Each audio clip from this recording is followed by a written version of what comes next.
တရားမှာပေါင်းတော်ကောင်းတို့ကိုရောဘုံဘုံတို့ဒီကနေ့ညဘယ်လိုတရားစကားမျိုးပြောပြခြင်းတော့ဆိုတော့အင်္ဂုတ္တပါဠိတော်စတုကနိပ္ပမလာရှိတဲ့တထာဂတဣစရိယသုတ်တံဆိုတာလေးကိုအခြေခံပြီးတော့ပြောခြင်းပါတယ်နော်ဘုံဘုံတို့တရားနာယူတယ်ဆိုတာ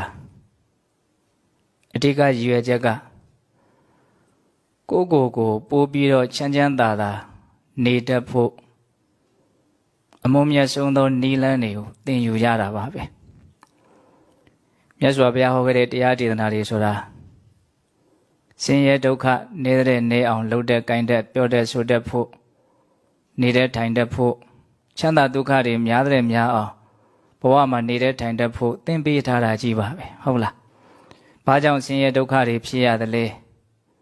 အဲ့ဒီဆင်းရဲဒုက္ခဖြစ်ခြင်းရဲ့အကြောင်းတရားတွေကိုဘယ်လိုပယ်ရှားမလဲဒါတွေကိုမြတ်စွာဘုရားကစနစ်တကျပြည့်စုံဟောထားခဲ့တာပေါ့နော်ဒါကြောင့်တရားနာကြတယ်ဆိုတာအဓိကရည်ရွယ်ချက်ကကိုချမ်းသာတဲ့ချမ်းသာအောင်နေတတ်ဖို့ဆိုတဲ့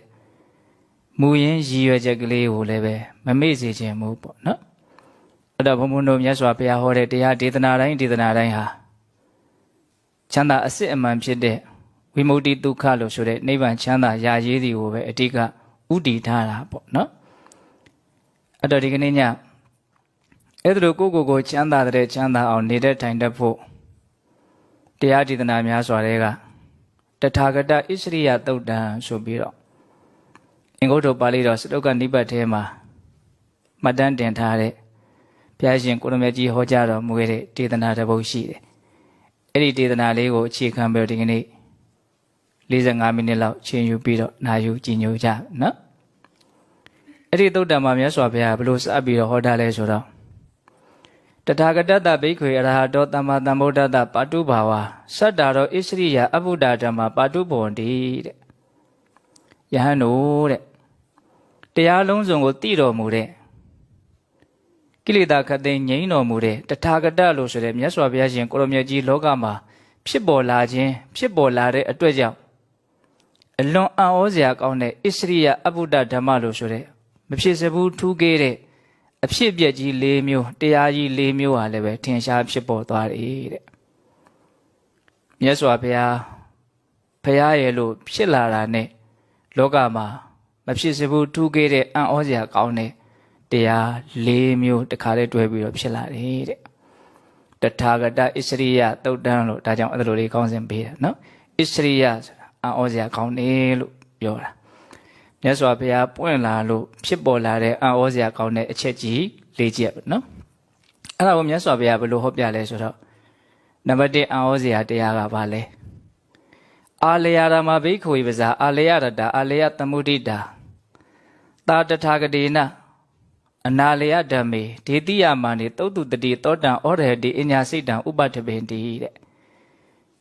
အဓိပ္ပာယ်ကဘာပြောလဲဆိုတော့ဘိက္ခဝေယံတော်တို့ပဇာတတ္တဝပေါင်းတို့သည်အာလယရမအာလယမှာအာလယဆိုတဲ့ပြောရာဌာနရှိတယ်အာလယရတ္တာအဲ့ဒီအာလယမှာပဲတတ္တဝတွေဟာပျော်နေကြတယ်အာလယသမုဒိတာအဲ့ဒီအာလယမှာပဲတတ္တဝါတွေကဝမ်းမြောက်နေကြတယ်တဲ့ဒီနေ့မှာအာလယဆိုတာတချို့ဗမာစကားထဲမှာတွဲပြီးတော့သုံးတာရှိတယ်လေအာလယပြတ်သွားပြီအာလယမပြတ်သေးဘူးဟုတ်လားအာလယဆိုတာဘာပြောတာအောင်ဆိုတော့သူကမူရင်းအဓိပ္ပာယ်ကတွေ့တာမှုဘာတွေကိုတွေ့တာတော့မမောစရာကောင်းတဲ့ကာမဂုဏ်အာယုန်တွေရဲ့ပုံမှာတွေ့တာပေါ့ပုထုသင်တဘာဝမြင်ခြင်းနဲ့ကြားခြင်းနဲ့ကောင်းတဲ့အနတ်တွေကိုရခြင်းနဲ့ကောင်းတဲ့အရာသာကိုစားတော့ခြင်းနဲ့တွေ့ထိခြင်းနဲ့ကိုယ်စိတ်ထဲမှာကြိုက်တဲ့အာယုန်လေးကိုတွေးကြံပြီးတော့နေခြင်းနဲ့ကာမဂုဏ်အာယုန်တွေပေါ့နော်အဲ့ဒီကာမဂုဏ်အာယုန်တွေရဲ့ပုံမှာတွေ့တာတဲ့သဘောမမောတဲ့သဘောကိုအာလယလို့ပြောတာပို့ပြီးတော့ရှင်းအောင်ပြောရရင်အာလယကသူက2မျိုးရှိတယ်လို့ဆိုတယ်တဏှာရဲ့ဒိဋ္ဌိရဲ့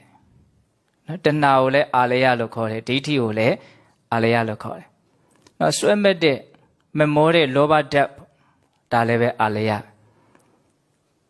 ထင်ရှားဖြစ်ပေါ်နေတဲ့ယုံနံတဘာဝတရားတွေကိုပဲပုဂ္ဂိုလ်တ attva ဆိုပြီးတော့အထင်မှားနေတဲ့အမြင်မှားနေတဲ့ဒိဋ္ဌိရလည်းပါလဲအာလယအဲ့ဒါတ attva တွေဟာအာလယရမအာလယအာရမ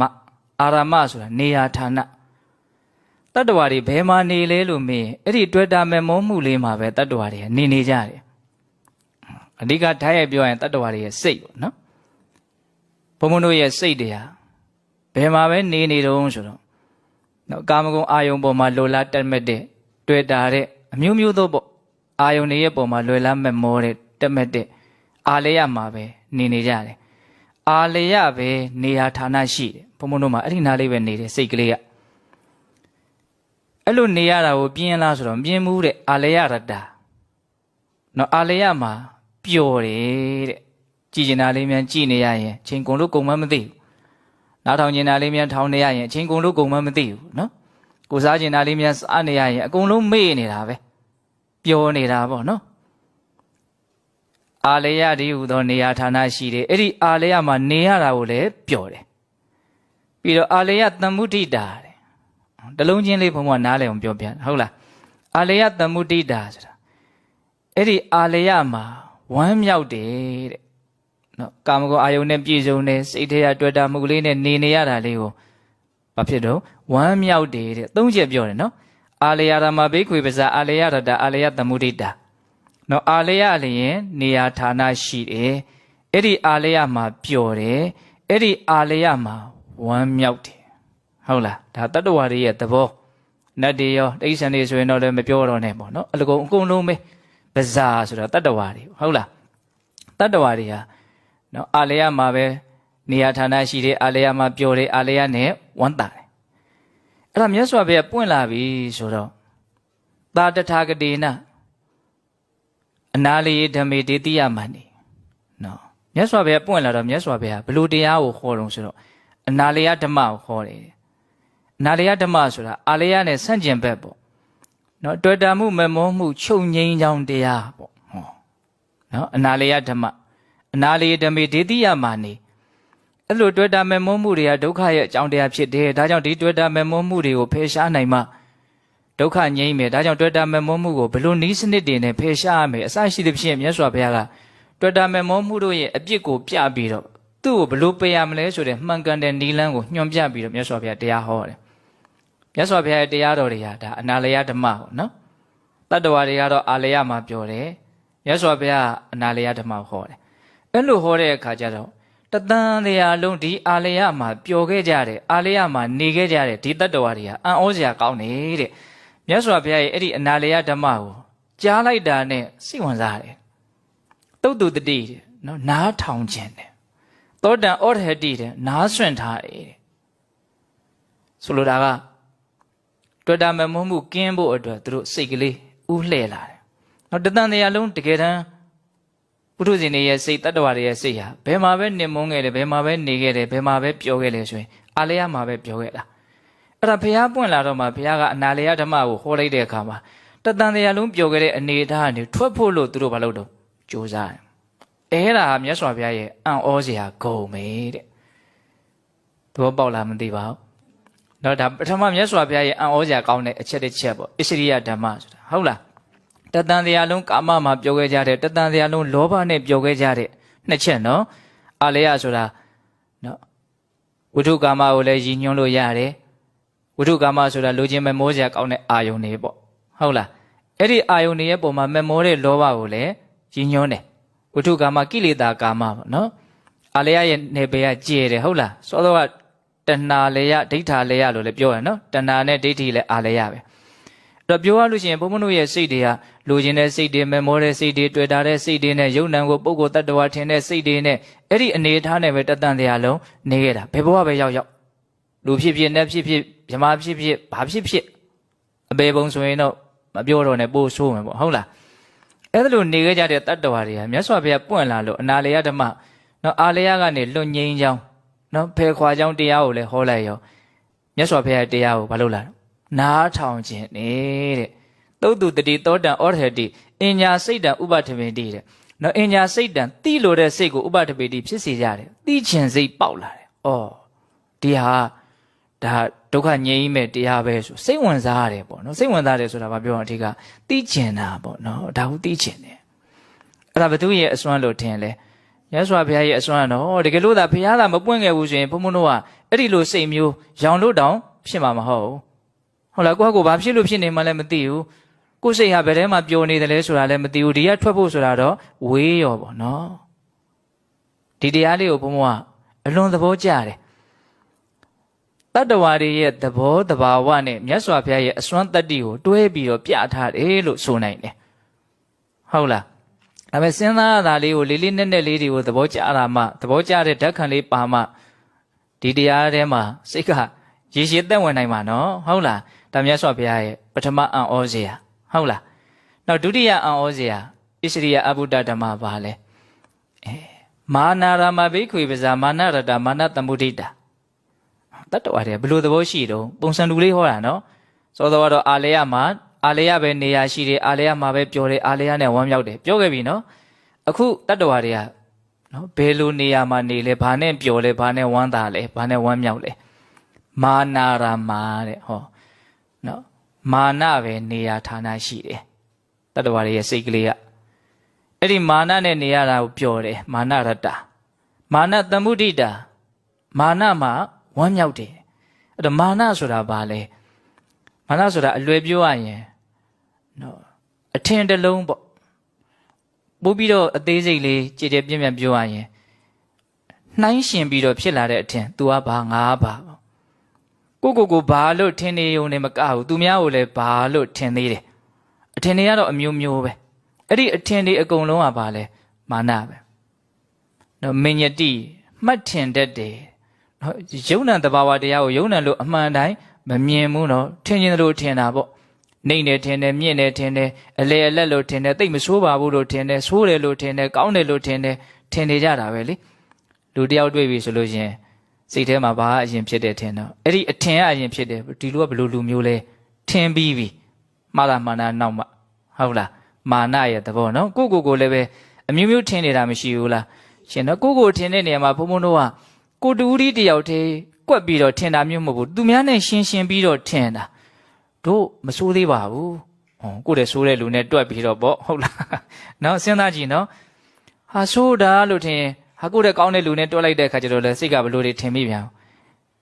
ဟောဆိုးတယ်လို့ထင်မိတာပေါ့နော်အဲ့လိုမျိုးမာနတရားနှိုင်းရှင်မှုတရားတွေနဲ့ဘုံဘုံတို့ရဲ့စိတ်ဟာတတန်တရားလုံးနေခဲ့တာဌာနနော်အဲ့ဒီဌာနမှာနေခဲ့တာအာရမဆိုဌာနကိုပြောတာဘာဌာနတော့မာနဒီဟုသောဌာနအဲ့ဒီမှာနေခဲ့တာအဲ့ဒီမှာနေရတာပြင်းပြင်းကြီးလားဆိုတော့မဟုတ်ဘူးပြောတယ်မာနရတ္တဟုတ်လားပြီးရင်ပါတော့ဝမ်းသာတယ်မာနနဲ့နေရတာကိုအဲ့ဒီလိုမျိုးသဘောတဘာဝရှိတဲ့နော်ဒီလောကကြီးမှာနော်မြတ်စွာဘုရားလည်းပွင့်လာပြီဟောတာတထာဂတိနနော်မာနဝိနယေဓမ္မေဒေတိယမာနေသောတုတတိသုတ်တုတတိသောတံဩရဟတိအညာစိတ်တံဥပထမေတိမြတ်စွာဘုရားပွင့်လာတော့မြတ်စွာဘုရားတရားဟောတယ်ဘလို့တရားတော့မာနဝိနယေနော်မာနကင်းကွာကြောင်းတရားဒီမန်တရားတွေဟာနော်ဆင်းရဲဒုက္ခဖြစ်ခြင်းရဲ့အကြောင်းတရားကမျှတာဖြစ်တယ်နော်အကျိုးမဲ့ဖြစ်ခြင်းရဲ့အကြောင်းတရားမျှတာဖြစ်တယ်နော်ဒီဟာကိုကင်းကွာနိုင်အောင်လုပ်နိုင်မှစစ်မှန်တဲ့ချမ်းသာကိုရမယ်အဲ့တော့ဒီမာနကိုဘယ်နည်းနဲ့ဖယ်ရှားရမလဲနီလန်မျိုးစုံမြတ်စွာဘုရားအများကြီးပေးပါတယ်အဲ့ဒါတွေကိုအကျေတုံးပြောရမယ်ဆိုရင်တော့လည်းပဲတရားအများကြီးရှည်သွားနိုင်တယ်ပေါ့နော်ဟုတ်လားမာနကင်းကွာကြောင်းနီလန်ကောင်းတွေအဓိကကတော့မာနကင်းကွာဖို့ကလောကရဲ့သဘောမှန်ကိုသိဖို့ပါပဲကိုယ်ခန္ဓာရဲ့သဘောမှန်ကိုသိဖို့ပါပဲကိုအတုဝအထုံးကြီးမတင့်တယ်တဲ့ရွန်ရှာဆက်စုပ်ပဲအစုဝေးကြီးလို့သိရင်လည်းပဲအဲ့ဒီမာနပြုတ်ကျသွားနိုင်တာပဲဟုတ်လားအနိစ္စကိုသိရင်လည်းပဲမာနကကျသွားနိုင်တာပဲဘာမှတည်မြဲတဲ့အရာတွေမဟုတ်ဘူးကိုကနော်တည်မြဲတယ်ဆိုတဲ့အထင်နဲ့ပဲအရာရာကိုဘုံဘုံတို့ကခံစားပြီးတော့အကောင်းဆုံးအနှိမ့်အမြင့်ပြောနေကြရတာလေဟုတ်လားအဲ့တော့ပြောနေတာကမြတ်စွာဘုရားပွင့်လာတဲ့အခါမှာမြတ်စွာဘုရားကနော်မာနကင်းကွာကြောင်းနီလန်ကောင်တရားဒေသနာတွေကိုဟောတဲ့အခါမှာဒီမာနထဲမှာပဲအမြဲတမ်းနှိမ့်မွန်းနေခဲ့တဲ့မာနနဲ့ပဲပျော်ခဲ့ကြတဲ့တတ္တဝါတွေသူတို့ရဲ့စိတ်ဟာမဖြစ်လာတော့မြတ်စွာဘုရားရဲ့မာနကင်းကွာကြောင်းတရားရဲ့ပုံမှာသိ တိလို့တဲ့စိတ်တွေဖြစ်လာတယ်နားထောင်ခြင်းတယ်ဘလို့လုပ်ရမလဲဒီဘက်မှာစိတ်ဝင်စားလာတယ်အဲ့ဒါဘယ်သူရဲ့အံ့ဩစရာလဲလို့မေးမြတ်စွာဘုရားရဲ့အံ့ဩစရာမြတ်စွာဘုရားကပွင့်မလာဘူးဆိုရင်ဘုံဘုံတို့ကဒီမာနနဲ့ပဲနေမှာပဲမာနကိုအပြစ်မြင်အောင်မှမသိဘူးမာနကထွက်မြောက်ဖို့ဆိုတာကြတော့ဝေးရောပေါ့နော်ဒါကိုယ့်ရဲ့သဘောတဘာဝနဲ့မြတ်စွာဘုရားရဲ့အစွမ်းကိုတွဲပြီးတော့မှတ်ဖို့လို့ဘယ်နှမျိုးရှိပြီတော့2မျိုးရှိသွားပြီနော်နောက်တတိယမြတ်စွာဘုရားရဲ့အစွမ်းတတိကိုဘယ်လိုပြောတော့ဒါလေးကပြောရကောင်းတယ်လေးခုလုံးကောင်းပါလေလေအနုပသမရမပဇာဘိခွေအနုပသမရတအနုပသမသမုဒိတာတတ္တဝါတွေဟာတတန်တရားလုံးဘာနဲ့ဘယ်မှာနေလာကြတော့ဘယ်မှာပျော်နေကြတော့ဘယ်မှာဝမ်းမြောက်နေကြတော့အနုပသမတဲ့အနုပသမဆိုတာမငြိမ်းချမ်းမှုနော်ဥပသမလို့စကားလုံးတော့ကြားဖို့တယ်မဟုတ်လားနော်အဘိညာယတံဘောဓာယဥပသမယအဘိညာယဟောဥပသမကြားဖို့တယ်နော်အဲ့ဒါရဲ့ဆန့်ကျင်ဘက်အနုပသမတဲ့အနုပသမဆိုတာဥပသမငြိမ်းအေးတာအနုပသမဆိုတာငြိမ်းအေးမှုမရှိတာပူလောင်နေတာပင်ပန်းနေတာအနုပသမအဲ့ဒါတတ္တဝါတွေရဲ့စိတ်ဟာအဲ့ဒီပူလောင်ကြောင်းပင်ပန်းကြောင်းနေရာတွေမှာပဲနေခဲ့တာဟုတ်လားအဲ့ဒီပူးနေရတာကိုပဲပင်ပန်းနေရတာကိုပဲပျော်တဲ့သဘောလေးရှိတယ်ဒီပူးနေရလို့ရှိရင်ကိုပဲဝမ်းသာနေတဲ့သဘောရှိတယ်တဲ့အဲ့တော့ရုပ်တရက်တွက်ကြည့်ရင်တော့ဟုတ်လားဘုံဘုံရဲ့ပူရာကြီးကိုတော့မကြိုက်ပါဘူးပူရာတဲ့တော့မပျော်ပါဘူးလို့တာမန်အဖြစ်တော့ထင်တရားရှိတယ်ပေါ့နော်ဒါပေမဲ့တကယ်တွေးကြည့်ဘုံဘုံတို့ရဲ့စိတ်ဟာအပူထဲမှာပျော်လားမပျော်လားဆိုတာကိုတကယ်တွေးကြည့်ပျော်တယ်ဆိုတာကိုတွေးရလိမ့်မယ်ဆိုရပါစို့လက်တွေ့လေးပြောကြည့်မယ်နော်တခါတလေတရားလေးအားထုတ်ပြီးတော့ကိုယ်ခန္ဓာအကြောင်းအမှန်လေးသိပြီးတော့နေရတာစိတ်ထဲမှာအထိုက်လျောက်ငြိမ်းအေးတယ်လို့မသိဘူးလားသိတယ်သူများပြောလို့မဟုတ်ဘူးကိုလက်ခံတယ်အော်ဒီဟာဒီလိုလေးနေရတာငြိမ်းအေးလိုက်တာကဲအဲ့လိုဆိုရင်အဲ့ဒီငြိမ်းအေးလေးနေပါတော့လားကဲတနာရီ2နာရီ3နာရီနေလိုက်ကိုဟာကိုဘယ်သူကတားနေလို့တော့နော်အဲ့လိုနေလေပတ်ဝန်းကျင်ကပိုးတောင်သဘောကျသေးအော်တော်လိုက်တာလို့တောင်ချီးမွမ်းအောင်ပဲနေပါတော့လားနေသလားမနေဘူးနော်ဒီအာယုန်တွေဒီအရှုပ်တွေဒီအပူတွေတဲပဲပြန်ပြီးတော့စိတ်ကဘာလုပ်ချင်တော့တိုးဝင်ခြင်းနေတာစဉ်းစားကြည့်နော်ဒါမြတ်စွာဘုရားရဲ့အဆုံးအမတွေနဲ့မကင်းမကွာကိုချမ်းသာအောင်နေမယ်ဆိုတဲ့ထိုက်တဲ့စိတ်ကူးလေးရှိကြတဲ့လူတွေဟုတ်လားအဲ့လိုလူတွေတောင်မှဒီလိုစိတ်တွေအများကြီးရှိနေတယ်ဆိုလို့ရှိရင်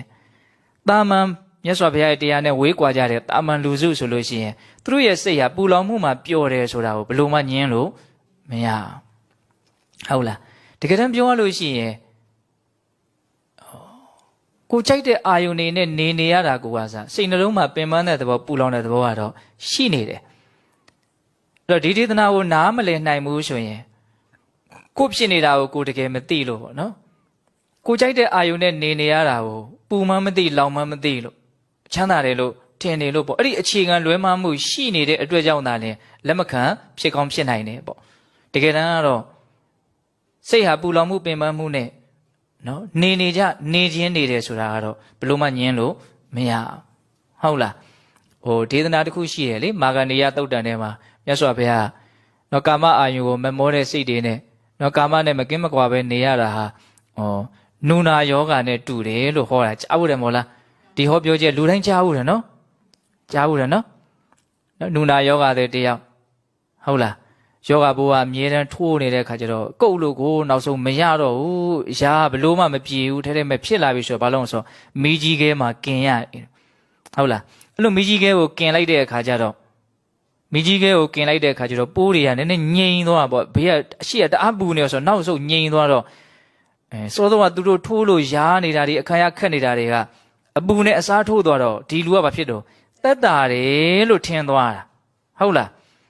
အဲ့ဒါနဲ့သူတက်တာပြီဆိုတော့ပူကလည်းပဲပူနေရဆိုတော့နည်းနည်းလေးနောက်ဆုတ်လိုက်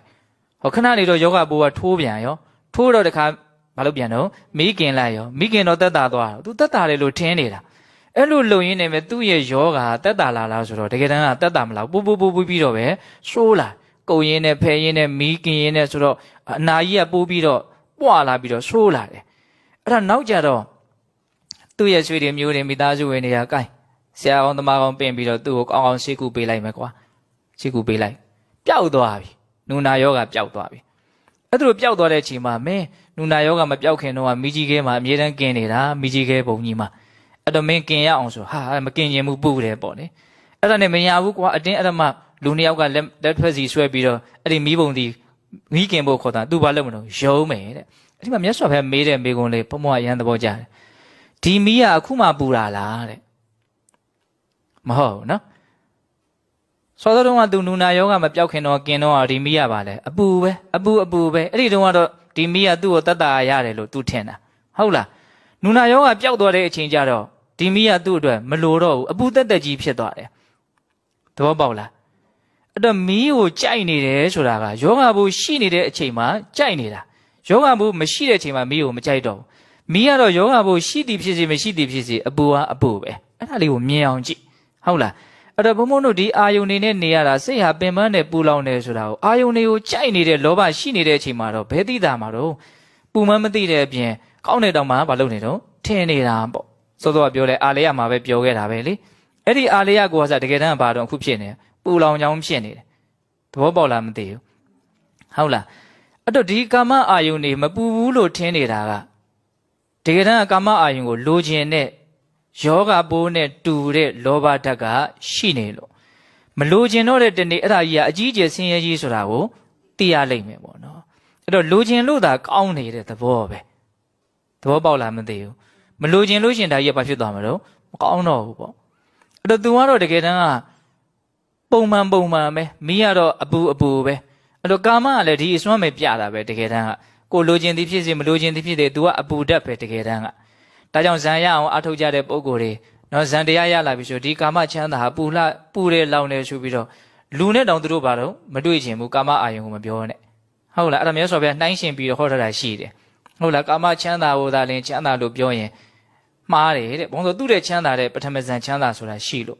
ဟာပထမဇံချမ်းသာပဲချမ်းသာရှိတာလောကမှာလို့ပြောရင်လည်းမှားတယ်တဲ့ဘုံဆိုသူ့တဲ့ချမ်းသာတဲ့ဒုတိယဇံချမ်းသာဆိုတာရှိတယ်အဲ့တော့ချမ်းသာတွေဆိုတာကအဆင့်ဆင့်နှိုင်းရှင်ပြီးတော့သူတို့ရဲ့အဆင့်ကိုပြောနေကြတာဟုတ်လားအဲ့တော့ပြောချင်တာကဘာတော့မီးဆိုတာနူနာယောဂါဘူးမရှိတော့မှပူတာမဟုတ်ပါဘူးနူနာယောဂါဘူးရှိတော့ကလည်းပူတာပါပဲသို့တော့နူနာယောဂါဘူးရှိတော့ကတော့အဲ့ဒီပူရတယ်ဆိုတဲ့မီးကိုပဲဘုံဘုံတို့ကမလုပ်နေရတော့ကတ်နေရတယ်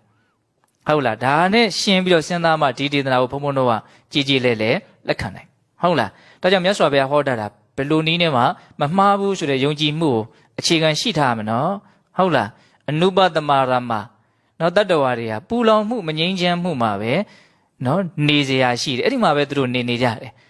နော်အနုပသမရတ္တအဲ့လိုနေရတာကိုပြောတယ်အနုပသမသမုဒိတာအဲ့လိုနေရတာကိုဝမ်းသာတယ်တဲ့ဟုတ်လားအဲ့ဒါမြတ်စွာဘုရားပွင့်လာပြီဆိုတော့မြတ်စွာဘုရားဘလို့တရားမျိုးကိုဟောတော့နော်သာတထာဂတိနာဩပတမိကေဓမ္မေဒေတိယမဏိဟောဩပတမိကဓမ္မဆိုတာငြိမ်းအေးကြောင်းတရားပေါ့နော်မြတ်စွာဘုရားတရားတွေကဘာလဲတော့ငြိမ်းအေးကြောင်းတရားနော်တက်တာကြောင်းတရားချမ်းသာကြောင်းတရားဟုတ်လားစိတ်နှလုံးကိုနော်ပူလောင်အောင်ပင်ပန်းအောင်နှိပ်စက်တဲ့အရာတွေကနေပြီးတော့ကင်းကွာတော့ဘလို့လုပ်ရမလဲဆိုတဲ့စစ်မှန်တဲ့နိလန်းတွေကိုပေးထားတာဟုတ်လားဒါကြောင့်မြတ်စွာဘုရားတရားပါလေငြိမ်းအေးကြောင်းတရားသုံးမျိုးရှိပြီနော်စောတော့ကပါတော့တွေ့တာမှုကိုဖယ်ခွာကြောင်းတရားနောက်ဒုတိယပါတော့မာနကိုဖယ်ခွာကြောင်းတရားအခုတတိယပါလေငြိမ်းအေးကြောင်းတရားအဲ့လိုငြိမ်းအေးကြောင်းတရားဟောတဲ့ခါကျတော့တတန်တရားလုံးပူလောင်လာကြတဲ့ဒီတတ္တဝါတွေကအဲ့ဒီငြိမ်းအေးကြောင်းတရားကိုဘာလို့တော့သုတ်တုတတိနားထောင်တဲ့သောတန်ဩရဟတိနားဆွန့်ထားတဲ့အညာစိတ်တဥပဒပင်တိတီးကျင်တဲ့စိတ်တွေဖြစ်လာကြတယ်တဲ့ဒါလမ်းစာပဲနော်ဟုတ်လားတတ္တဝါတွေရဲ့သဘောနဲ့မြတ်စွာဘုရားအစွမ်းတတ္တိကိုရှင်းပြီးတော့ပြောနေတာဘယ်နှချက်ရှိပြီတော့၃ချက်ရှိသွားပြီနော်ဟုတ်လားနောက်၄ခုမြောက်မြတ်စွာဘုရားရဲ့စွမ်းရည်တတ္တိကိုဘယ်လိုပြောပြတော့ဒါမြတ်စွာဘုရားကိုယ်တိုင်ဟောထားတာဟုတ်လားအဝိဇ္ဇာကတပဇာဘိက္ခဝေအန္တဗုဒ္ဓပရိယောနတ္တာတတ္တဝါတွေရဲ့သဘောတဘာဝ၄ခုမြောက်အယံပဇာဟောဒီတတ္တဝါတွေဆိုတာတဲ့အဝိဇ္ဇာကတ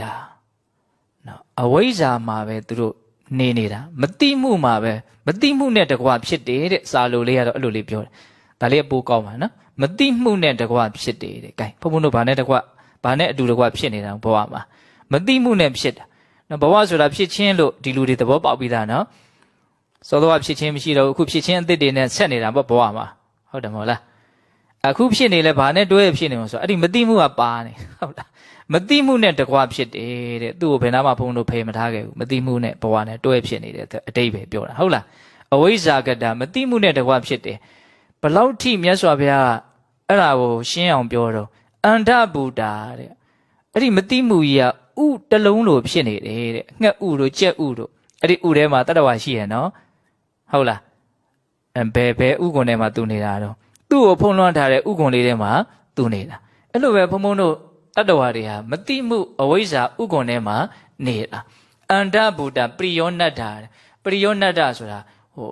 ကိုယ်ပတ်ဝန်းကျင်ကြီးတစ်ခုလုံးကိုဖုံးလွှမ်းထားတာလို့ပြောတာကိုယ်ဘဝကြီးတစ်ခုလုံးကိုဘယ်သူကဖုံးလွှမ်းထားလဲဆိုရင်မတိမှုဟာဖုံးလွှမ်းထားတာအဲ့ဒါကိုယ့်ရဲ့အခြေအနေမှအဲ့ဒါပဲဟုတ်လားအဝိဇ္ဇာကတမတိမှုနဲ့တကွာဖြစ်တယ်အန္တဗုဒ္ဓဥတလုံးလိုပဲပရိယောနတ္ထမတိမှုကကိုယ်ထဝန်းကျင်ကြီးတစ်ခုလုံးကိုလွှမ်းခြုံထားတယ်တဲ့ဟုတ်လားမတိမှုနဲ့နေတာနော်မတိမှုနဲ့လာခဲ့ကြတာအဲ့ဒီမတိမှုကြတော့ပျော်တယ်ဆိုတဲ့ဝမ်းသာတယ်ဆိုတဲ့အသုံးနှုန်းတွေမပါတော့ဘူးနော်သတိထားဟုတ်လားအဝိဇ္ဇာကတမတိမှုနဲ့တကွာဖြစ်တယ်အန္တဗုဒ္ဓပရိယောနတ္ထအဝိဇ္ဇာဆိုတဲ့မှီးရှက်ထားတဲ့နော်ဥကွန်ထဲမှာပဲဘုံဘုံတို့နေကြတယ်ပိုတောင်ဆိုးသွားရနော်ဘယ်မှထွက်ပေါက်မရှိဘူးတစ်လျှောက်လုံးဘယ်သူကအုပ်ထားတော့မတိမှုဟာအုပ်ထားတယ်ဟုတ်လားအဲ့တော့မြတ်စွာဘုရားပွင့်လာပြီဆိုတော့တာတထာဂတိနနော်အဝိဇ္ဇာဝိနည်းဓမ္မေတိတိယမနေသုတ်တုတတိတောတံဩရဟတိအဝိဇ္ဇာပယ်ခွာကြောင်းနော်မတိမှုကင်းပြောက်ကြောင်းမြတ်စွာဘုရားတရားကောင်းတွေကိုခေါ်တဲ့အခါမှာတတန်တရားလုံးမတိမှုနဲ့အတူတကွဖြစ်လာကြတယ်မတိမှုတွေမှာပဲနေကြတဲ့တတ္တဝါတွေကဒီဥကွန်လေးတွေကနေပြီးတော့ဖောက်ထွက်ဖို့သူတို့မလုပ်လာတော့စိတ်ဝင်စားလာကြတယ်နော်အညာစိတ်တာဥပတ္တပင်တိနော်သိကျင်တဲ့စိတ်ဖြစ်လာတယ်ပေါ့နော်ငါဘလို့တွေမသိနေတာတော့ဘလို့သိအောင်လုပ်ရမှာတော့ဘုံဘုံတို့တရားအထုတ်တယ်ဆိုတာတကယ်တမ်းကမသိမှုဥကွန်ကိုပေါက်သွားအောင်မလုပ်နေတာတော့ကြိုးစားနေတဲ့အတိတ်ပဲအဲ့ဒါမြတ်စွာဘုရာ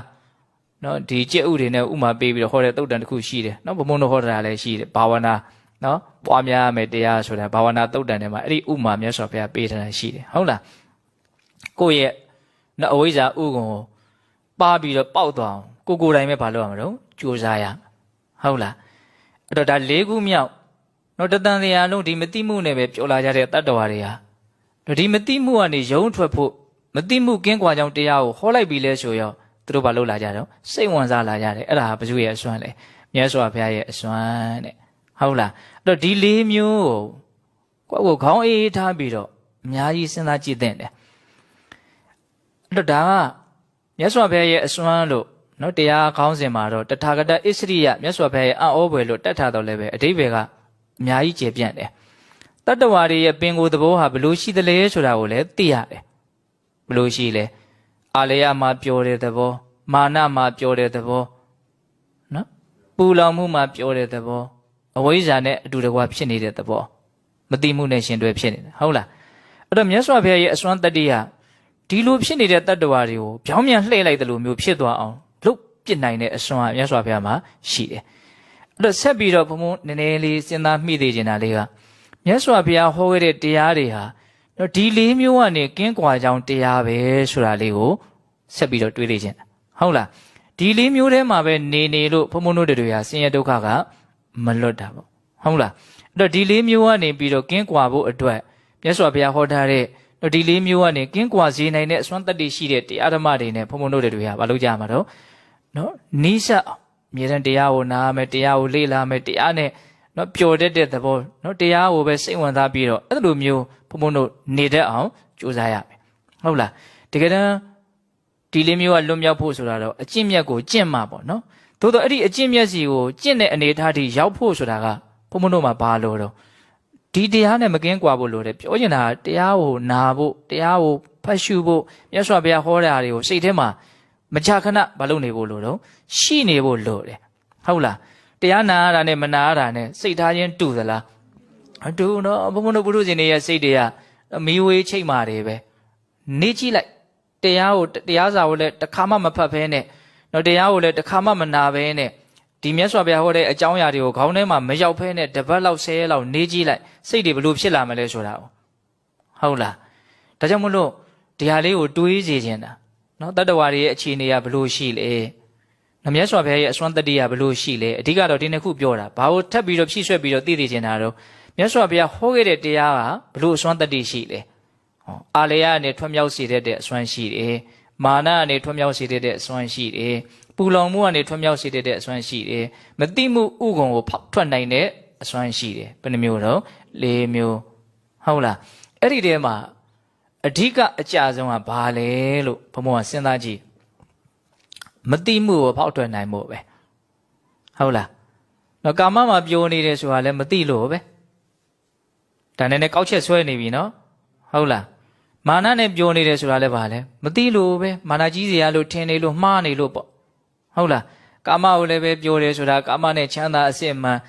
မရနိုင်ဘူးဆိုတာကိုမသိလို့ကာမရဲ့အကြောင်းကိုကောင်းကောင်းမသိလို့ကာမနဲ့ပျော်တာပဲဟုတ်လားအဲ့ဒါလိုပဲပူလောင်မှုနဲ့ပျော်နေရဆိုတာလည်းပူလို့ပူမှမသိလို့လောင်လို့လောင်မှမသိလို့ဒီပူလောင်မှုတွေနဲ့ပျော်နေတာပဲအဲ့တော့တကယ်လို့သာဘုံဘုံတို့ကမတိမှုဆိုတဲ့နေရာမှာတိမှုကိုအစားထိုးလိုက်နိုင်မယ်ဆိုလို့ရှိရင်ကာမနဲ့ပျော်နေတဲ့အနေထားကလည်းနေကုန်းချုပ်သွားနိုင်တယ်ဟုတ်လားမာနနဲ့ပျော်နေတဲ့အနေထားကလည်းနေကုန်းချုပ်သွားနိုင်တယ်ပူလောင်မှုနဲ့ပျော်နေတဲ့အနေထားကလည်းနေကုန်းချုပ်သွားနိုင်အဲ့တော့ဘုံဘုံတို့ဘာလုပ်ဖို့လိုတော့ဆိုတော့တိအောင်လုပ်ဖို့လိုတယ်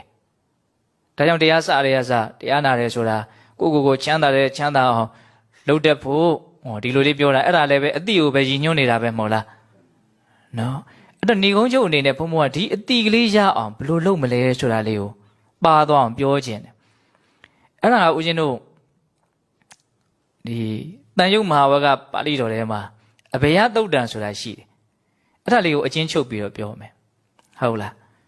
အဲ့ဒီအဘယသုတ်တံမှာမြတ်စွာဘုရားဘယ်လိုဟောထားလဲဆိုတော့အဘယသုတ်တံဆိုတာအဘယမင်းသားကိုဟောတဲ့တရားမလို့အဘယသုတ်တံလို့နာမည်ပေးထားတာအဘယမင်းသားဆိုတာကဗိမိတာရမင်းကြီးရဲ့သားပေါ့နော်အဲ့ဒါတခါတုန်းကမြတ်စွာဘုရားဂိဇ္ဇကုတ်တောင်မှာသတင်းသုံးတော့ဂိဇ္ဇကုတ်တောင်ဆိုတာရာဇဂျိုနဲ့မလှမ်းမကန့်ပေါ့အဲ့တော့ဘုရားမင်းသားအချမ်းရနေနဲ့မြတ်စွာဘုရားဒီကိုရောက်လာတယ်အဲ့ဒါတောင်ပေါ်ထိတက်လာတယ်သူတက်လာပြီးတော့ဘာလျှောက်တုံဆိုတော့မြတ်စွာဘုရားတဲ့ပုရဏကတ္တပပြောတယ်တဲ့တိဋ္ဌိဆရာကြီးနော်မတိချင်းမှာအကြောင်းတရားမရှိဘူးတိချင်းမှာလည်းအကြောင်းတရားမရှိဘူးမတိတဲ့လူကလည်းမတိချင်းလို့ကိုမတိနေတာဘာအကြောင်းမှမရှိဘူးအားတဲ့လူကသူ့အားနေတာပေါ့ဟုတ်လားတိတဲ့လူကလည်းပဲသူတိနေတာအကြောင်းမရှိဘူးတိကျင်တဲ့လူကတိတာပဲမတိကျင်တဲ့လူကမတိဘူးပဲဟုတ်လားအကြောင်းမရှိဘူးလို့အဲ့လိုဟောတယ်တဲ့မတိချင်းမှလည်းအကြောင်းမရှိဘူးတိချင်းမှလည်းအကြောင်းမရှိဘူးဆိုလိုတာက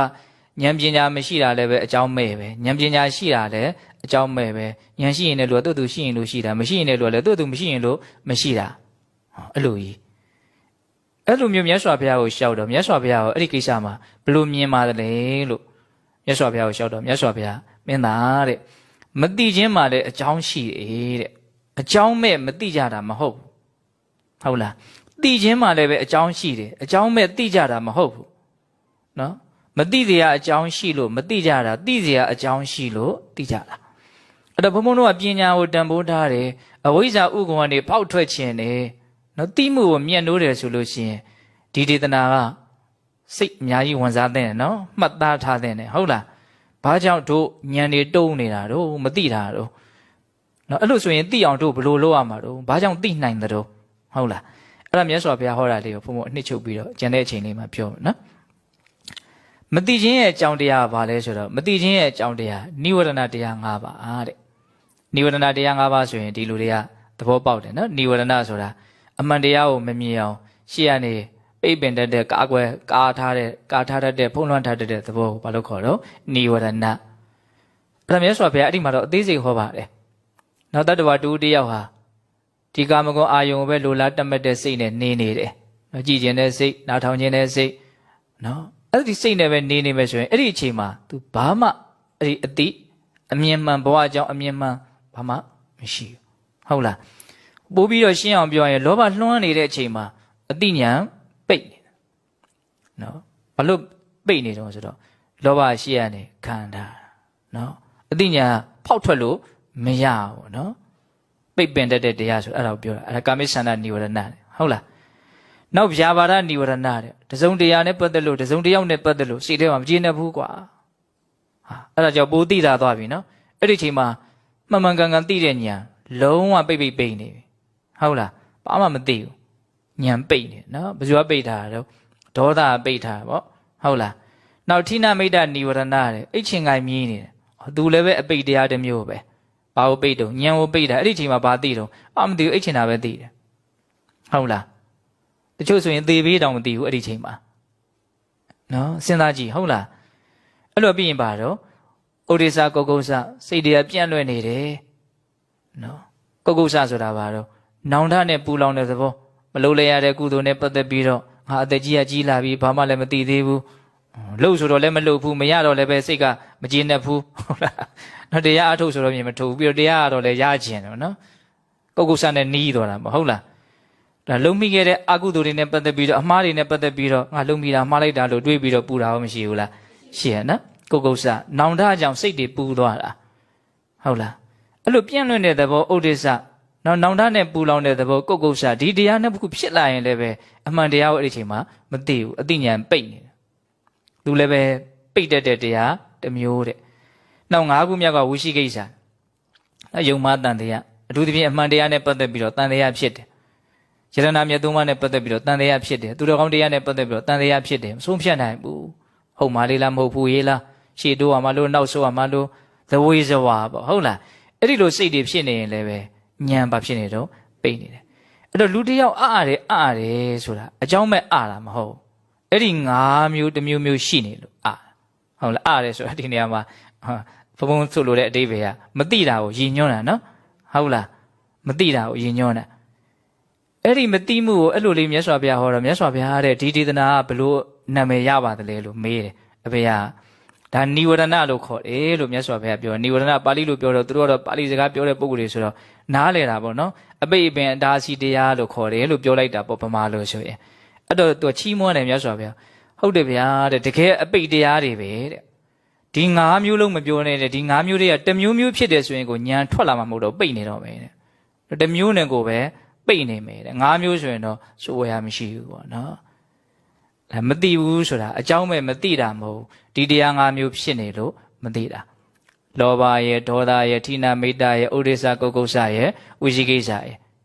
ဟုတ်လားဒါဘုံကအလွယ်ပြောလိုက်တာနော်အဲ့လိုဆိုရင်သိခြင်းမှလည်းအကြောင်းရှိတယ်တဲ့သိတာဘာလို့သိတာတော့သိခြင်းမှလည်းအကြောင်းရှိတယ်တဲ့ဘိုးစဉ်တရား9ပါးကိုပွားများလို့ရှိရင်အဲ့ဒါသိလိမ့်မယ်တဲ့အဲ့ဒါသိခြင်းရဲ့အကြောင်းပဲတဲ့ဟောဝိဇ္ဇာဥက္ကိုဖောက်ခြင်းတယ်နော်သိမှုနဲ့လွတ်မြောက်သွားခြင်းတယ်ဘုံဘုံတို့မသိသေးလို့သာလဲဘုံဘုံတို့ကစိတ်တွေကအကိလေသာရဲ့နော်လက်အောက်မှာမလွတ်မလပ်နေရတာသိလာတဲ့တနေ့အဲ့ဒီကိလေသာကိုဘုံဘုံတို့ကဘာဖြစ်သွားမှာလို့ဖောက်ထွက်ပြီးတော့လွတ်မြောက်တဲ့အဆင့်ကိုရှောက်သွားမှာဒါကိုရည်ရွယ်ချက်ထားဖို့ဘုံဘုံတို့ဘာလုပ်ထားရမှာတော့အစီအစဉ်ရှိရမယ်နော်ကိုယ်စိတ်ထဲမှာဟုတ်လားဒါငါဘဝရဲ့ရည်ရွယ်ချက်ပဲဆိုတာကိုရှိရမယ်ဒီဥစ္စာဟုတ်လားအဲ့လိုအသိဉာဏ်ကိုမြတ်နိုးတဲ့တန်ဖိုးထားတဲ့ဒီအသိကိုပဲတို့အားကိုးရမှာပဲလို့နော်နားလည်လာပြီဆိုလို့ရှိရင်အဲ့ဒီအသိရအောင်ဘယ်လိုလုပ်မလို့အခုအကောင်းဆုံးနိလန်းကိုမြတ်စွာဘုရားဟောထားတယ်ဟာတဲ့တော့ဘုဇင်9ပါးပဲတဲ့ဘုဇင်9ပါးဆိုတာတတိရဲ့ဓမ္မဝိစီယရဲ့ဝိရိယရဲ့ပီတိရဲ့ပတ္တိရဲ့တမာတိရဲ့ဥပေက္ခရဲ့ဟုတ်လားအဲ့ဒါကအနှစ်ချုပ်ပြောရလို့ရှိရင်ကိုယ်ခန္ဓာရဲ့အကြောင်းကိုအမှန်ကန်သိအောင်ကြိုးစားလို့အမှန်ကန်သိလာတဲ့အခါမှာစိတ်ရဲ့နှစ်သက်မှုကြည်နူးမှုငြိမ်အေးမှုနော်တည်ငြိမ်မှုလေးလျူရှုနိုင်မှုသဘောတဘာဝတွေကိုဒါပုရှင်လို့ပြောတာနည်းနည်းလေးအဲ့ဒါလေးကိုနော်ဒါတရားထိုက်တဲ့လောက်အားထုတ်နေတဲ့ပုံကိုယ်တွေဆိုတော့နားလည်ထားတဲ့တယ်နော်ပထမတတိတန်ပုရှင်ဘာပြောတော့ကိုဘာဖြစ်နေသလဲလို့အောက်မေ့နေတဲ့သဘောလေးကိုယ်ခန္ဓာပေါ်မှာတတိလေးရှိနေတယ်အရင်ကြီးအာယုံဆိုင်ပြီးတော့ကုတ်ကပ်ပြီးတော့နော်ချုပ်ပြီးတော့လှုပ်ပြီးတော့တတိထားနေတဲ့အနေထားမျိုးမဟုတ်ဘူးနော်ဒီဖြစ်နေတာလေးကိုသိနေတယ်ပေါ့ပါလေးပဲဟုတ်လားဖြစ်နေတာလေးကိုပါတော့သိနေတယ်အခုထိုင်နေတာလေးပေါ်မှာစိတ်ရှိနေတယ်ထိုင်နေတယ်ဟုတ်လားဒီပြင်နေရာမှာစိတ်မရှိဘူးဒီပေါ်မှာရှိနေတယ်အဲ့ဒါတတိပဲအဲ့ဒါအဓိကအကြဆုံးသူတော်ကောင်းတရားပဲအဲ့ဒါကြီးထွားလာလို့ရှိရင်ကျန်တာတွေအကုန်လုံးကြီးထွားလာမှာဟုတ်လားဒါကြောင့်မြတ်စွာဘုရားဘာပဲဖြစ်ဘယ်နေရာပဲရောက်ဘာပဲလှုပ်ဟုတ်လားဒလဇက်ဒီပေါ်မှာဘာလုပ်ရမလို့တတိရှိနေရမယ်သိနေရမယ်ဟုတ်လားဘာပဲလှုပ်သိနေရမယ်အလုပ်တွေကမလုပ်လို့လည်းမရဘူးလေခန္ဓာကိုယ်ရှင်သန်ရေးတွေဘုံဘုံတို့မှာအလုပ်တွေမှာအများကြီးပဲလုပ်ရတာတော့ရှားဖွေရတဲ့အလုပ်တွေဆိုတာတတထားလိုက်အောင်ဘာမှမရှားမဖွေရဘဲနဲ့ကိုပဲနော်ဒီစားဖို့တောက်ဖို့ချက်ရပြောရတာတွေတော့ချင်းကဲဆွရေချိုးအဝိရှောဟာရှုံနေတာပဲအလုပ်တွေကလုပ်နေရတာပဲဒီခန္ဓာကိုယ်အတွက်ဟုတ်လားအဲ့လိုလုပ်တဲ့ချိန်မှာအဲ့ဒါတွေကိုလည်းအလုံးမပြတ်ဘဲနဲ့မလုပ်လို့လည်းမရဘူးနော် အဲ့ဒီလုံနေတာတွေရဲ့အပေါ်မှာဘာထားလိုက်ဖို့လို့လဲတတိထားလိုက်ဖို့လို့လဲအဲ့ဒါအတိညာအဲ့ဒီနီးနဲ့ပွင့်ဟုတ်လားအဲ့ဒါတတိတန်ဖို့ရှင်အတိညာပွင့်ကြောင်းတရားအတိဖြစ်ကြောင်းတရားပဲဒါပေါ်မှာတတိထားနေအဲ့ဒါအတိဖြစ်ကိုဖြစ်မယ်နော်အဲ့ဒါခက်တာတတိထားတဲ့အချိန်နဲနေလို့ရှင်တော့အတိကနှင်းနှင်းပဲပွင့်မယ်ပေါ့နော်တတိထားတဲ့အချိန်စိတ်ဖို့များဖို့လို့တယ်ဆိုရပါစို့ဘုမောဒါမှမဟုတ်တခါလေနော်တရားထိုင်ဖို့ပြောမယ်ဆိုလို့ရှိရင်ဒီအချိန်လေးနဲ့ကပ်ပြီးတော့အလွန်ပြောခြင်းတယ်နော်စက္ကန့်တိုင်းလေးမှာအတိကလေးများရှိမှရှိဘယ်လောက်ကောင်းမှာတော့တစ်စက္ကန့်မှာတစ်ချက်လောက်ဆိုရင်ကိုတစ်စက္ကန့်မှာတစ်ချက်လောက်ကိုယ်ခန္ဓာမှာဘယ်သဘောတဘာဝရဲ့အပေါ်မှာပဲဖြစ်သိနေလိုက်မယ်တကယ်တမ်းစိတ်ကအလွန်မြန်ပါတယ်တစ်စက္ကန့်မှာ၄-၅ချက်တောင်မှကြိုးစားမဆိုရင်သိနိုင်တယ်ဆိုသိသွားနိုင်တယ်ပေါ့နော်ဖြစ်နေတာတွေကိုသိသွားနိုင်တယ်အဲ့ဒါဘာခေါ်တော့တတိဟုတ်လားအဲ့ဒီတတိဟာအခုဘာလို့ပြောပြီးတော့မြတ်စွာဘုရားအတိညာပွင့်ကြောင်းတိကြောင်းတရားတဲ့ဟောတတိတန်ဖိုးခြင်းပြီးတော့ဘာလာတော့ဓမ္မဝိရှယဆိုတာကကိုအဲ့ဒီတိနေတဲ့အဲ့ဒီသဘာဝတရားတွေကိုဝေဖန်စီစစ်တာသူလည်းလိုအပ်လို့ထည့်ထားတာနော်ဒါကိုလည်းပဲသတိချာချာသဘောပေါက်အောင်နားထောင်ဟုတ်လားဘုန်းတို့ဒီခန္ဓာကိုယ်ကြည့်တယ်တရားထုတ်တယ်ဆိုတာခန္ဓာကိုယ်ရဲ့သဘာဝကိုကြည့်တာပဲဟုတ်လားအစကြည့်တော့ပုံသဏ္ဍာန်တွေဘာတွေမြင်မှာပေါ့ပုံသဏ္ဍာန်တွေမြင်နိုင်တယ်နော်မျက်စိမှိတ်ကြည့်နေတော့လေပုံသဏ္ဍာန်မြင်နိုင်တယ်အယောင်တွေမြင်နိုင်တယ်ဟုတ်လားဒါပေမဲ့ကြည့်ပါများလာတဲ့အခါကျတော့အဲ့ဒီပုံသဏ္ဍာန်တွေအယောင်တွေမမြင်တော့ဘဲနဲ့သဘာဝတက်ကိုမြင်လာတယ်ဟုတ်လားပူသလားနှွေးသလားလက်နဲ့ကင်ပြလို့မရတဲ့ဟုတ်လားသဘာဝတက်စိတ်နဲ့သိရတဲ့သဘာဝတက်မသိနိုင်ဘူးလားသိနိုင်တယ်နောက်တစ်ခါလေးတွေးနေတယ်အဲ့ဒီနံတွေကိုသိဖို့ကြတော့နည်းနည်းလေးကြိုးစားရမယ်ပေါ့ဟုတ်လားအဲ့ဒီရုပ်တွေနံတွေသဘာဝတွေကိုတဖြည်းဖြည်းနဲ့သိလာတဲ့အခါမှာဘာဆက်လို့ရမလဲဆိုတော့ဝေဖန်စီစစ်ရမယ်နော်ဒီဟာလေးကစောသောဟာလားမဟုတ်ဘူးနော်အခုဖြစ်လာတဲ့ဟာဒါပေမဲ့အကြောင်းမဲ့ဖြစ်လာတာမဟုတ်ဘူးသူရှိရဟာယုံနာကိုပဲအကြောင်းခံပြီးတော့ဖြစ်လာတာနောက်ထပ်တစ်ခုဖြစ်လာတယ်ကြည်တယ်နောက်တစ်ခုဖြစ်လာတယ်ကြည်လိုက်တယ်အဲ့တော့ဟာတစ်ခုပြီးတစ်ခုဖြစ်နေတာပဲလို့ဟောဘာလို့လာတော့ညံကလေးပါလာတယ်စောသောကတတိနော်အခုဟာပါလေညံနော်စောသောကကြည်တဲ့သဘောအခုဟာမြင်တဲ့သဘောကြည်ရင်းနဲ့မြင်လာတာပေါ့ဟုတ်လားဒီပုံမှာအာယုံစိုက်လိုက်တဲ့ခါကျတော့ဒါဘလို့သဘာဝလဲဆိုတာကိုတဖြည်းဖြည်းနဲ့နားလည်လာတယ်အဲ့ဒီနားလည်လာတာလေးကိုဘာခေါ်တော့ပညာအဲ့ဒါဓမ္မဝိရှယဆိုတာအဲ့ဒါပဲဝေဖန်စီစစ်တာနော်အော်ငါထင်တဲ့အတိုင်းမဟုတ်ပါလာ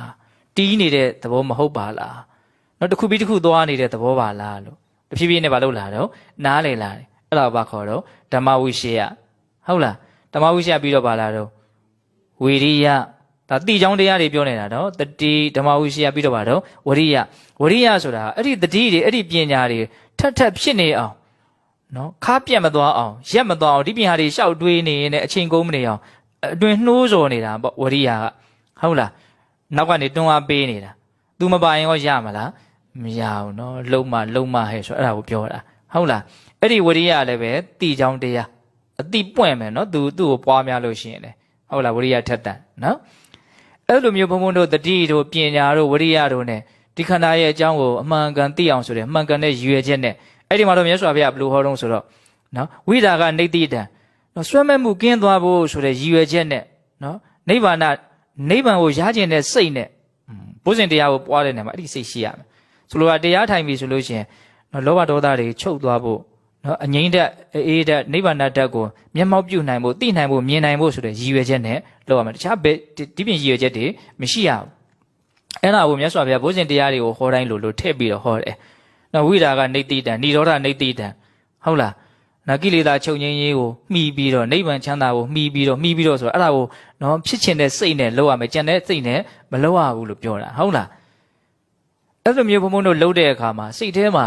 အထိုက်အလျောက်ကိလေသာနည်းလာတဲ့အခါမှာကိလေသာကင်းလာတဲ့အခါမှာဘာဖြစ်လာတော့ဆိုတော့ပီတိနှစ်သက်တဲ့သဘောထိုက်တဲ့လောက်လေးလဲသိလာတယ်နားလဲလာဆိုစိတ်ကဘာဖြစ်လာအောင်ကျဉ်တ်လာတော့နှစ်သက်လာတယ်အဲ့ဒါဘာတော့ပီတိတန်ဖို့ရှင်သူလည်းများလာအောင်လုပ်ရမယ်တရားတစ်ခုပဲနော်အတိပွင့်ကြောင်းတရားပဲပီတိရတယ်ဟုတ်လားအဲ့ဒီပီတိနှစ်သက်မှုများလာပြီဆိုလို့ရှိရင်ဘာဖြစ်လာမလို့ပတ္တတိနှလုံးစိမ်ဝမ်းငြိမ်းအေးလာမယ်ဟုတ်လားအဲ့ဒါလည်းပဲအတိညာပွင့်ကြောင်းတရားတစ်မျိုးပဲငြိမ်းအေးလာတယ်တရားတွေကအများကြီးထက်လာမှာပေါ့ဩဒီလောက်ကတကယ်ချမ်းသာတဲ့အလုပ်ပဲလို့ယုံကြည်မှုတွေဘာဖြစ်လာမလို့အများကြီးတိုးလာမှာပေါ့မတူဘူးနော်အလုပ်တစ်ခုမှာဘုံဘုံတို့ယုံကြည်မှုတိုးတယ်မတိုးဘူးဆိုတာကအကျိုးရလဒ်ပေါ်မှာလည်းမူတည်သေးတယ် လှုပ်တာလှုပ်နေရတဲ့အကျိုးရလက်ကတင်ရှားရှားမသိရဘူးဆိုရင်ယုံကြည်မှုကထက်ထက်မြက်မြက်ကြီးမရှိဘူးပေါ့ဟုတ်လားအဲ့တော့လှုပ်လို့အကျိုးရလက်ထွက်လာပြီဆိုရင်ယုံကြည်မှုကလည်းဘာဖြစ်လာတော့တိုးလာအဲ့တော့အကျိုးရလက်ထွက်တယ်ဆိုတာလည်းပဲကိုကစနစ်တကျပိုင်နိုင်တကယ်ကိုပဲနော်တရားတရားနဲ့ထက်ထက်တန်တန်လုံမှလည်းပဲအကျိုးရလက်ကထွက်မှာအဲ့ဒီအချက်ကလည်းလိုတယ်ဟုတ်လားအဲ့လိုမျိုးပီတိတို့ပတ္တိတို့ဖြစ်လာပြီဆိုလို့ရှိရင်နော်စိတ်ကဘာဖြစ်တော့ချမ်းသာဘုဇင်တရားထဲမှာတော့ချမ်းသာတာကဒုက္ခဆိုတဲ့သကလုံးတော့မပါဘူးဘာပါလာတော့ဆိုတော့တမာတိတဲ့ဟောတည်ငြိမ်လာတယ်နော်ဒေသနာတော်များများမှာတမာတိရဲ့ရှင်နာမှာဒုက္ခကိုဟောတာတွေရှိတယ်နော်ချမ်းသာတဲ့စိတ်ဟာတည်ငြိမ်တဲ့သဘောရှိတာဟုတ်အဲ့တော့ခုနကတော့ပီတိပတ္တိပြီးတော့ဘုဇင်တရားမှာတော့ဘာကိုဟောလိုက်တော့တမာတိစိတ်ကငြိမ်သွားတယ်ဟောငြိမ်သွားတယ်ပေါ့နော်နှစ်သက်မှုငြိမ်အေးမှုနဲ့စိတ်ကတည်ငြိမ်သွားတယ်အဲ့ဒီတည်ငြိမ်မှုများလာတဲ့အခါကျတော့ဒီအတွေ့အကြုံသဘာဝတရားတွေရဲ့အပေါ်မှာလေးလျူရှုနိုင်မှုဥပေက္ခတရားဖြစ်လာတယ်နော်ဘဲလိုက်တဲ့သဘောမရှိဘူးဒုက္ခနဲ့တွေးလို့နှစ်သက်တာဒုက္ခနဲ့တွေးလို့နော်စိတ်ပြက်တာလောဘဒေါသအစွန်းတွေကိုမနှင်းတော့ဘဲနဲ့နော်စိတ်ရဲ့အလွန်မွန်မြတ်တဲ့နော်လေးလျူရှုနိုင်မှုပေါ့နော်အခြေအနေတွေကိုဘာလို့တော့လေးလျူရှုနိုင်တယ်သူ့သူဖြစ်နေတာပဲလို့စိတ်ထဲမှာကြိုက်တာလည်းမရှိဘူးမကြိုက်တာလည်းမရှိဘူး तू ကအမြင့်မြတ်ဆုံးပဲပြောရလို့ရှိရင်ဥပေက္ခတရားဟုတ်လားအဲ့ဒီဥပေက္ခကလည်းပဲဘာဖြစ်ကြောင်းတရားတော့အတိညာပွင့်ကြောင်းတရားပဲဘိုးရှင်တရားဟုတ်လားအဲ့တော့ဘိုးရှင်ဆိုတာဘောဓိအင်္ဂဆိုတဲ့စကားလုံးလေးကိုဘိုးရှင်လို့ပြောတာဘောဓိအင်္ဂဘိုးရှင်ကဟုတ်လားဘောဓိဆိုတဲ့စကားလုံးတစ်လုံးအင်္ဂဆိုတဲ့စကားလုံးတစ်လုံးနှလုံးဟုတ်လားဘောဓိဆိုတာမဲ့ညာနိဗ္ဗာန်ကိုတောင်သိတဲ့အဆင့်မြင့်တဲ့အတိညာပဲဟုတ်လားအင်္ဂဆိုတာအစိတ်အပိုင်းပဲအတိညာရဲ့အစိတ်အပိုင်းလို့အဓိပ္ပာယ်ရတယ်ဘိုးရှင်ဆိုတာနိဝရဏကတော့အတိညာကိုဘာလို့တုံးပိတ်တယ်နော်ဘိုးရှင်ကတော့အတိညာရဲ့အစိတ်အပိုင်းတဲ့ဒီမှာတော့မြတ်စွာဘုရားအတိညာဖြစ်ကြောင်းတရားလို့အဲ့လိုဟောအဲ့တော့အဘယမင်းသားမေးတယ်မြတ်စွာဘုရားဒီတရားကိုနာမည်ဘယ်လိုခေါ်တော့ဒါကိုဘိုးရှင်တရားတွေလို့ခေါ်တယ်သူတို့ကတော့မဂရဘာသာပြောတာဆိုတော့တိတာပေါ့ဒါတိချင်းရဲ့အင်္ဂါအစိတ်အပိုင်းတွေဆိုတော့မြတ်စွာဘုရားတဲ့ခုနှစ်ပါးလုံးမပြောနဲ့တပါးဖြစ်မယ်ဆိုရင်တော့တိမှာတဲ့ဟုတ်လားခုနှစ်ပါးလုံးဆိုရင်တော့ပြောဝယ်ရမရှိဘူးတဲ့သူအများကြီးသဘောကျတယ်ဒီတရားကိုစောတော့သူယူလာတာပါတော့မသိတာလည်းပဲအကြောင်းမဲ့မသိတာသိတာလည်းပဲအကြောင်းပဲသိခြင်းသိတာဟာအဲ့ဒါကြီးစိတ်ပြည့်စရာကြီးဟုတ်လားတော့တကယ်တမ်းကမသိတာမှလည်းအကြောင်းရှိတယ်သိခြင်းမှလည်းပဲအကြောင်းရှိတယ်မသိခြင်းရဲ့အကြောင်းကនិဝရဏတရား၅ပါးသိခြင်းရဲ့အကြောင်းကပုဇဉ်9ပါးအဲ့ဒါကို तू ကောင်းကောင်းနဲ့နားလည်သွားဘယ်လောက်ထိ तू ရှောက်တုံဆိုတော့မြတ်စွာဘုရားတဲ့တပည့်တော်ဒီဂိတ်ကုတ်တောင်ပေါ်တက်လာတာအလွန်ပင်ပန်းပါတယ်တဲ့သူမင်းသားလည်းမင်းသားဟုတ်လားဒါမှမဟုတ်တပည့်တော်လာရကျိုးနဲ့တယ်တဲ့အလွန်မှငြိမ်းအေးတယ်တဲ့စိတ်ထဲမှာအလွန်သဘောကျတယ်ပေါ့နော်အဲ့လိုလေးပြောပြီးတော့အဲ့ဒါဘုရားသုတ်တံကိုနေကုန်းချုပ်ထားတာဟုတ်လားအဲ့ဒါဘုံဘုံတို့ဒီကနေ့ညဒီသုတ်တံလေးနဲ့စောသောသုတ်တံလေးကိုဒါဆက်ပြီးတော့ပြောပြတော့နော်စောသောသုတ်တံကိုလည်းမိတ်မပြည့်နဲ့နော်သူကတော့ကျေပြန့်နေသူ့ကိုပို့ပြီးတော့ပြည့်ပြည့်စုံစုံနားလည်ဖို့နောက်အခုပြောတဲ့သုတ်တံကမုံမှန်ပေးလိုက်တဲ့သဘောပဲဟုတ်လားအဲ့တော့အကုန်လုံးပြန်ပြီးတော့နှိမ့်ချုပ်ကြည့်ရအောင်နော်မိနစ်50တောင်ရှိသွားပြီအဲ့တော့မြတ်စွာဘုရားရဲ့အံ့ဩဖွယ်ရာဂုဏ်ကြီးဘယ်နှမျိုးတော့၄မျိုးနော်တချို့ကတချို့တရားဓမ္မတွေကသင်္นานသဘောမျိုးလေးနော်ပို့ချသေးခြင်းတာလေးတွေရှိတယ်နော်မြင်လို့စရာကောင်းတဲ့တုတ်တန်လေးတွေကိုသင်္นานသဘောအနေနဲ့ပို့ချသေးခြင်းရှိအခုကလည်းပဲအဲ့ဒီသဘောမျိုးခက်ဆန်ဆန်ပါပဲဟုတ်လားမြတ်စွာဘုရားရဲ့အံ့ဩဖွယ်ရာနော်ဘယ်နှမျိုး၄မျိုးအဲ့ဒါပါတွေတော့နံပါတ်1တတ္တဝါတွေကအာလယနော်ကာမဂုဏ်အာယုန်တွေနဲ့နော်တွေ့တာမှုတွေနဲ့ဒါတွေမှာပဲပျော်ကြတာဒါမြတ်စွာဘုရားပွင့်လာတော့မြတ်စွာဘုရားအဲ့ဒီအာလယပဲခွာကြောင်းနီလန်းကိုခေါ်တဲ့အခါမှာနားထောင်ကြတယ်စိတ်ဝင်စားကြတယ်တသံတရားလုံးဒါတဲ့နေခဲ့တဲ့တတ္တဝါတွေကဘုရားပွင့်လာမှဒါကိုဟောလိုက်တဲ့အချိန်မှာစိတ်ဝင်စားသွားတယ်အဲ့ဒါမြတ်စွာဘုရားရဲ့အံ့ဩဖွယ်ရာဟုတ်လားမှတ်မိရဲ့နော်နောက်ဒုတိယပါတော့မာနမှာပျော်ကြတာမာနကင်းခွာကြောင်းတရားဟောတော့စိတ်ဝင်စားကြတယ်ဟုတ်လားတတိယပါလဲပူလောင်မှုမှာပျော်ကြတာငြိမ်းချမ်းတရားဟောတော့စိတ်ဝင်စားကြတယ်ဟုတ်လားနောက်၄ခုမြောက်ကပါတော့အဝိဇ္ဇာနဲ့တကွဖြစ်တယ်ဥက္ကွန်လို့နေကြတယ်ဥက္ကွန်အတွင်းမှာနေတယ်လို့နေကြတယ်ဟုတ်လားမသိမှုပဲဖုံးလွှမ်းထားတယ်ဟုတ်လားအဲ့တော့ဒီဒေသနာလေးကိုဘုံဘုံတို့ခြုံငုံပြီးတော့ဘယ်လိုနားလည်ရမှာတော့တတ္တဝါတွေရဲ့ပင်ကိုယ်သဘောတဘာဝတဲ့ပြောရင်စိတ်ရဲ့သဘောတဘာဝဟုတ်လားအာလယမှာပြောတယ်မာနမှာပြောတယ်ပူလောင်မှုမှာပြောတယ်မသိမှုနဲ့တကွဖြစ်တယ်ဟုတ်လား မြတ်စွာဘုရားရဲ့အစွမ်းကတော့အဲ့ဒီလိုတရားဝါတွေကိုလုံးဝမဖြစ်သွားအောင်နော်ဖြောင်းမြန်လန်းသွားအောင်လုပ်ပေးနိုင်တဲ့အစွမ်းရှိတယ်အထူးသဖြင့်မြတ်စွာဘုရားရဲ့တရားတော်တွေဟာနော်အာလယကင်းကွာကြောင်းတရားမာနကင်းကွာကြောင်းတရားနော်ပူလောင်မှုကင်းကွာကြောင်းတရားနော်မတိမှုကင်းကွာကြောင်းတရားအဲ့တော့မတိမှုကင်းကွာကြောင်းတရားအနေနဲ့ဗာလေးကိုဘုံဘုံပြောလိုက်တော့အဘေယသုတ်တံကိုပြောရနော်မတိတာလည်းအကြောင်းမဲ့မတိတာမဟုတ်ဘူးတိတာလည်းအကြောင်းမဲ့တိတာမဟုတ်မတိခြင်းမှာလည်းအကြောင်းရှိတယ်တိခြင်းမှာလည်းအကြောင်းရှိတယ်မတိခြင်းရဲ့အကြောင်းကနိဝရဏတရား၅ပါးတိခြင်းရဲ့အကြောင်းကပိုဇဉ်9ပါးနော်ဒီအချိန်တိုးလေးအတွင်းမှာဒီလိုမျိုး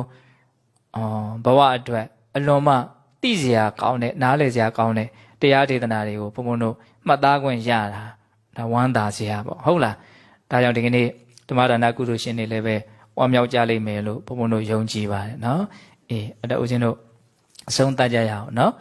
မြတ်စွာဘုရားရဲ့စွမ်းရည်တတ္တိတွေကိုကြည်ညိုပြီးတော့မြတ်စွာဘုရားရဲ့တော့စွမ်းရည်တတ္တိရှိတဲ့တရားဓမ္မတွေကိုတော့လေ့ကျင့်ခြင်းအပြင်ဒီလိုအခြေအနေဇိုးတွေကနေလွတ်မြောက်အောင်ကြိုးစားနိုင်ကြတယ်နော်အနှစ်ချုပ်ပြောရရင်မတိမှုကိုဖောက်ထွက်နိုင်ကြတယ်နော်တိမှုရဲ့အကြောင်းတရားတွေကိုလေ့ကျင့်နိုင်ကြတယ်နော်သူတော်ကောင်းတွေဖြစ်ကြပါစေလို့နော်ဘုံဘုံတို့ဆန္ဒပြုပြီးတော့ဒီကနေ့ပြုလို့အထောက်အသောကုသိုလ်ကောင်းမှုအစွတ်စွတ်တို့ရဲ့စွမ်းတတ္တိကြောင့်ဘုရားတပည့်တော်တို့သည်မဲ့ညာပုညမျက်နှိပ်ပံကိုလင်မြန်ထုတ်ချောင်းမျက်မှောက်ပြုရစေကုန်သောဟုပတ္တနာအောင်စုပြုကြကုန်ရာတည်း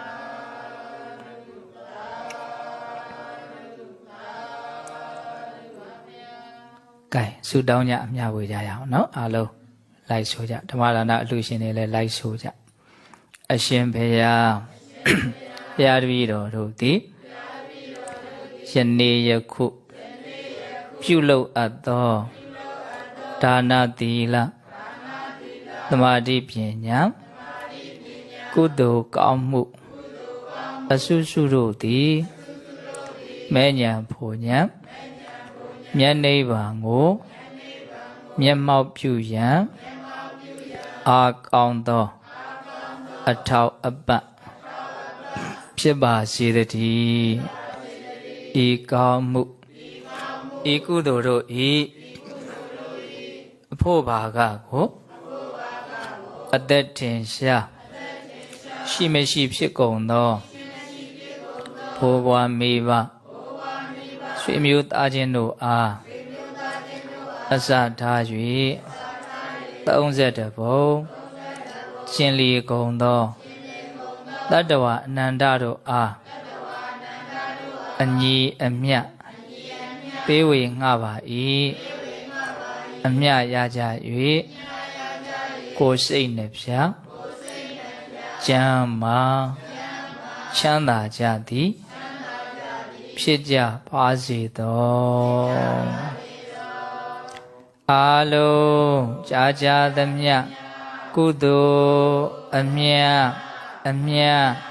အမြတ်ယူတော်မူကြပါကုန်လောသာဓုသာဓုသာဓုအာလုံးကြာကြာသမျှကုသိုလ်အမြတ်အမြတ်အမြတ်ယူတော်မူကြပါကုန်လောသာဓုသာဓုသာဓုအာလုံးကြာကြာသမျှကုသိုလ်အမြတ်အမြတ်အမြတ်ယူတော်မူကြပါကုန်လောသာဓုသာဓုသာဓုခိုင်အလုံးကိုယ်စိတ်နှပြချမ်းသာကြပါစေ